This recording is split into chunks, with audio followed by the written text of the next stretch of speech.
Hey everybody, I just wanted to do a progress report on our potatoes. So the ones in the back, these are Kennebecks, and then these are red Norlands. They've been in the ground 4 weeks now, and I kind of want to show you this. This is the neat thing with what we find it with the potatoes in our area anyhow. If you can see, this is the one that gets the least amount of light, these three. So like they probably get 6 hours maybe, let's say.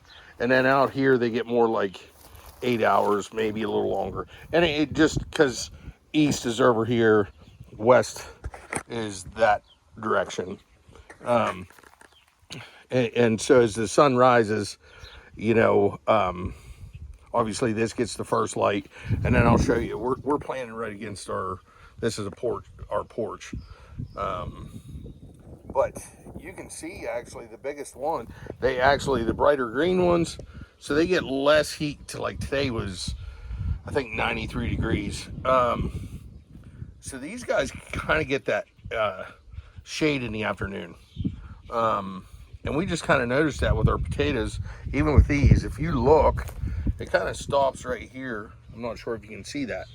From here back, these ones actually start getting greener and taller, where actually our very first one is our smallest one. And kind of the same thing out here. They just kind of slowly get bigger. And then as you come back, you can see they get a little bit brighter. The brightest green is the clear back one. I kind of find that interesting. So people, and we'll see. We will see how much production we get out of the ones in the back and everything. But just wanted to show that to people. Like, hopefully we get even, let's say, at least as much production on the back end here as what we do out front. And that will show you, like, if you can put them. Now, this is a south-facing bed, and again, that's east, this is west. So we get the evening shade on these, and it just seems really, as soon as you start getting that heat, a lot of potatoes don't like that much heat. But I kind of want to show you these. This is 4 weeks later, and then this is now we get a lot of wind here. And I'm lazy. I'll put it this way. These were my first two beds. This is how I got into gardening.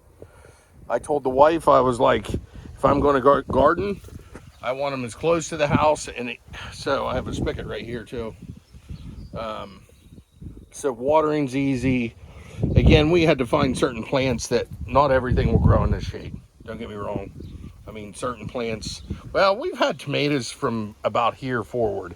You get from there back, they don't like it so much. But you can grow beets back here. I've grown spinach back there. Beans will do good to about here, about where this step is. The last 3 feet, they don't do so hot. But here's our strawberries. I don't know if you can see her. Now these onions have only been in the ground, I don't know, maybe 3 weeks.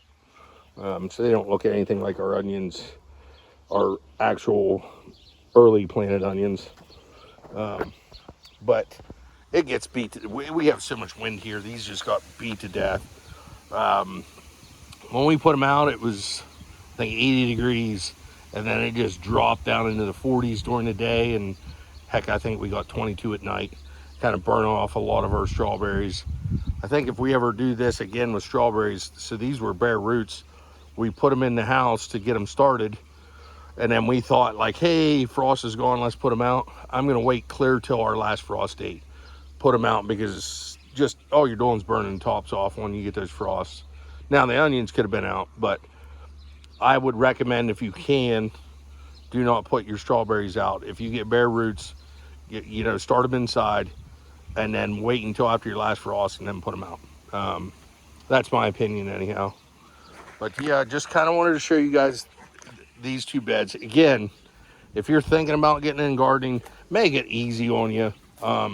Now, I would recommend, like, if I'd have to redo this, I'd probably put the back of the beds here, and when I got to get that cleaned up.